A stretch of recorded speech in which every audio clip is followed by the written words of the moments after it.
Get those dollars, let's go. I was president. Elected on Friday, married on Saturday, buried on Sunday. They go back to work on Monday. I was president.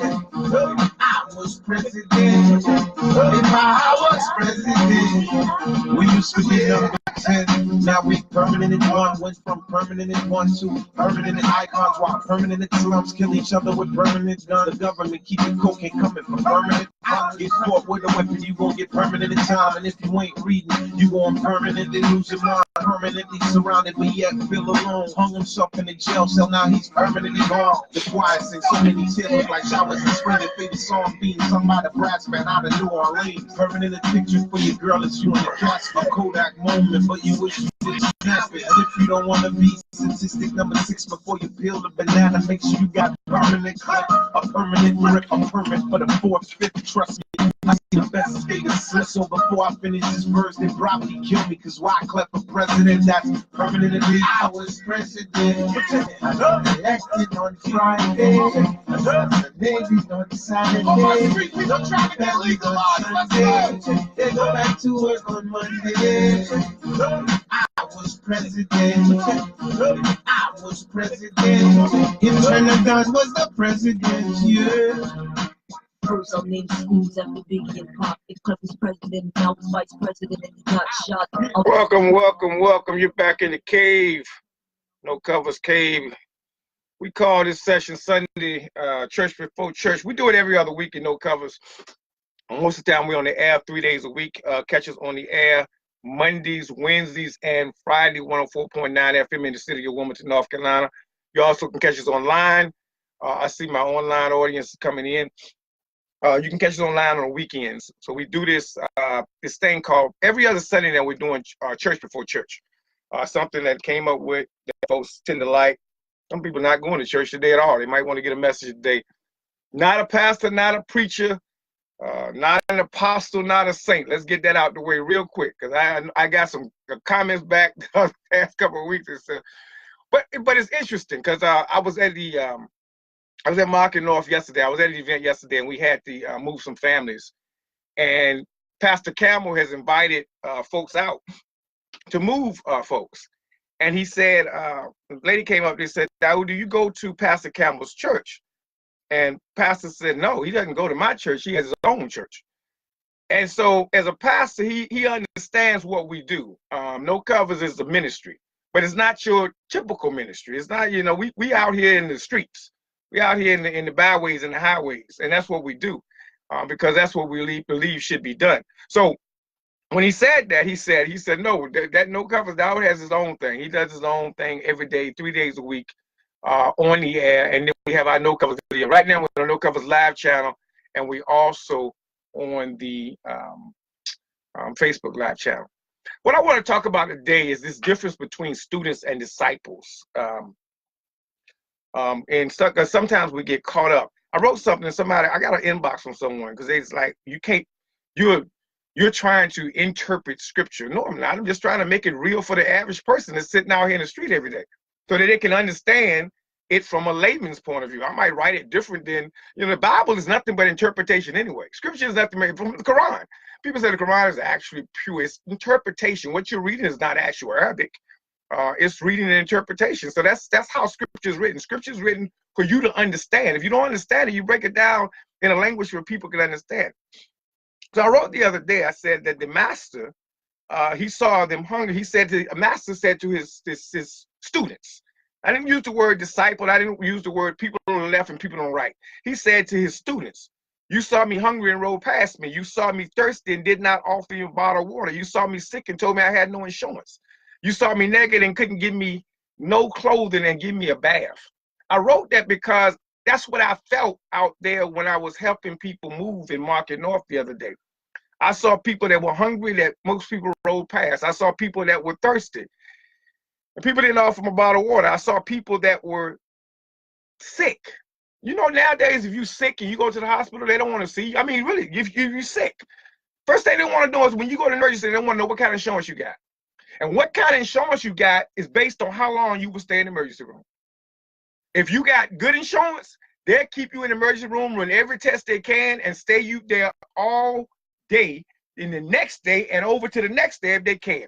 But you go in the emergency room with no insurance, you're going to get a Band-Aid, you're going to get some medication, the prescription, you're going to sit out the door. Most of the time, prescription because you can't afford it because you don't have insurance. Some people can't even get a bath. Some people naked. When I say naked, I mean naked in spirit. Naked. I sat there yesterday at Market North, and I'm watching families sitting on a front porch. This is what I gotta say this morning, because we're calling men this morning to go to Market North. This is what the whole process of this is morning. We need men right now. When I finish this in 30 minutes, we need you to go to Market North. So I'm appealing to you this morning to get up off your tail and go out. We just get up with a hurricane, y'all. I sat there and saw mothers with babies, 3, 4, sitting on a crate in front of their house because they have no air, they have nothing inside. They got their clothing and their furniture inside, and they're just hoping somebody get a truck and move it somewhere to a storage so they can get to the next place. This is actually, see, the storm is past. We get complacent. We think because we made it through the storm, we go back to life as normal. Some people are not going back to life as normal. Some people are still hurting. The hurricane was real. In the process is your test. The hurricane came, it was real, it displaced some people. Now comes the test. The test is, are you going to be a student or a disciple? That's the test. All of this, so I get phone calls. People I want to invite you out to talk about faith. Don't invite me out to talk about religion. I got 30-some years of religion in me. Not in fact, I got 55 years of religion in me. My daddy raised me right. I got 55. I don't need to have a sit-down conversation and talk religion. I need to talk because we're going to be students or disciples. Not whether we're going to be Muslim or Christian or whether we're going to be agnostic or atheist. No. I need to know if we're going to be disciples or students. We're so busy talking about are you Muslim? Are you Christian? Are you Jewish? What are you? Are you Rasta? Are you Hebrew? I'm all that in some. You all that in some. We all are all that in some. Get rid of these labels on labeling this thing called faith. If it ain't a label on it, if you're not signed over here and documented and paying tithes and dues to this church, or you're not going to this mosque and praying 5 times a day, that's the label. That's a box. That's just a box you in. The question is, are you a student or disciple? Because in those faiths, whether it's in church or whether it's in the mosque, you're just a student sitting there learning. If you're going there every Sunday and you're sitting there, you're taking in notes and you're writing your prayers, you're a student learning. If you're going to the mosque on Friday and you're sitting there on Friday and the imam is teaching, you're just a student learning. The question is, when you're going to stop being students and become disciples. Now, let me show you the difference. Disciple is a Latin word. I do know a little bit something about scripture. Disciple is a Latin word. And in the Latin language, see, these languages are broke down. Most people think a disciple is a student. A disciple is not a student. So Jesus didn't have students following him. He had students listening to him. Muhammad didn't have students following him. He had students listening to him. You can go in class all day long and be a student, but eventually you have to graduate. Eventually you can go study in the finest universities, and you can be a student all day long. You can sit there and study and study and study, but eventually comes a graduation time. You get your BA, then you get your master's, then you get your PhD. After PhD, you shouldn't be sitting up in nobody's class again, because now you have finished your completion of being a student. Now you are a doctor. You are a physician. Your time to heal people is now when you become a disciple. The word disciple in Latin does not mean student. Student is the lesser form because we translate words into English. A disciple is not only one who learns and studies the master. A disciple is one who imitates the master, who takes on the ways of the master, who becomes the master in person. That's what a disciple is. A student just takes notes. See, I'm a student. That's why you see it say no covers, student. I'm a student trying to become a disciple. I'm a student trying to master the teachings of the teacher. I'm a student trying to be the embodiment of the master. That is what you're doing. Not sitting in a box house. That's why we call it church before church. Not sitting in a temple somewhere, not sitting in a mosque somewhere. We're sitting there being students. The objective is to take what we learn in these houses and take them to the streets. That's why he asked the questions. So he said to those on the left and the right, he said to the students, because you didn't do it to the least of these. So you just wanted to sit up in the church and pay tithes, or you just wanted to sit in the mosque and pray 5 times a day. I'm talking to 2 different people right now. You just want to continue your programming. You want to continue to get a good feeling, a good happy feeling. You just want to continue to be a student. But then when you get to the level of graduation, to get your PhD, to become a disciple, when you become a disciple, that's when you take what you learned in the church, in the mosque, to the streets, to the people. If we're not taking the message to the people, then we're not doing anything of what we're supposed to be doing as students. Now, when I say take the message to people, I don't mean knock on my door at 7 o'clock in the morning. When I say take the message to people, I don't mean stand in the corner and talk to me at a car or holler at me from across the street. When I say take the message to the people, I don't mean stand there and tell me everything I did wrong and what you're doing right. When I say take the message to the people, it means do what the masters did. Taking the message to the people means I'm going in the highways and byways and feed the people, clothe the people. If I see them sick, if I see them hungry, that is what it means to be a disciple. I'm trying to be a disciple, not a student.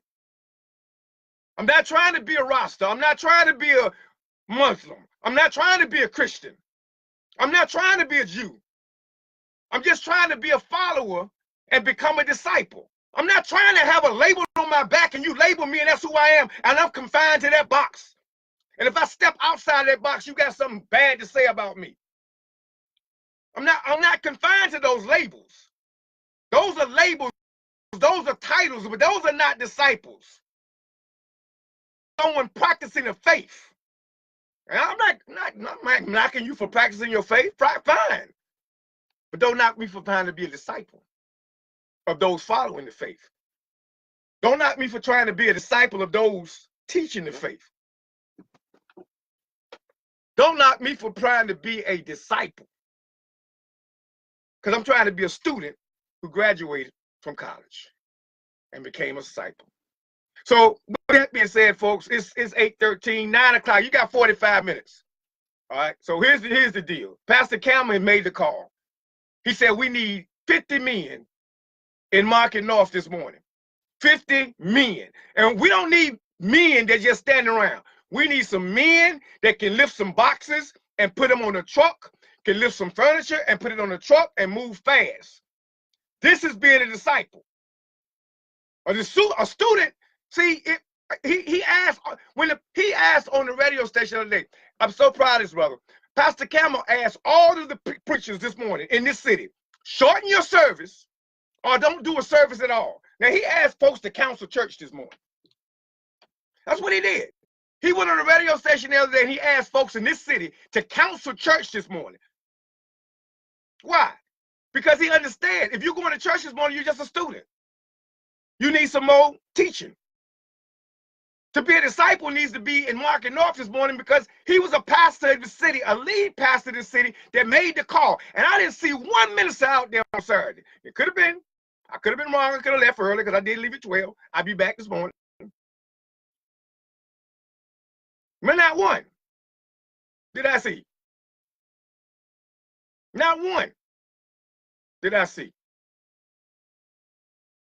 Not one did I see. Now, they could have, I'm not going to get you wrong, it could have been some pastors out there.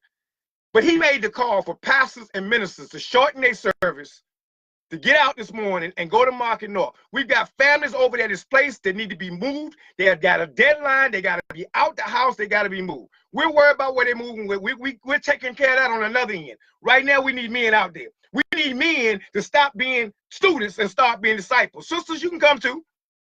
We need women that can stop being students and start being disciples, because a disciple means taking the word to the people. And taking the word to the people means doing that what the masters did. The masters took care of the people. The masters made sure he was sick.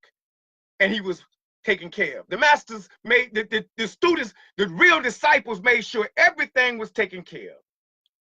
So I'm having some technical difficulties I see this morning. Every time I get on Facebook, I always want to play with me and mess up my programming. I see it's going off on the other air. So I'm calling right now. I need you to respond. I need brothers in Market North right now. We got houses, we got stuff to do out there.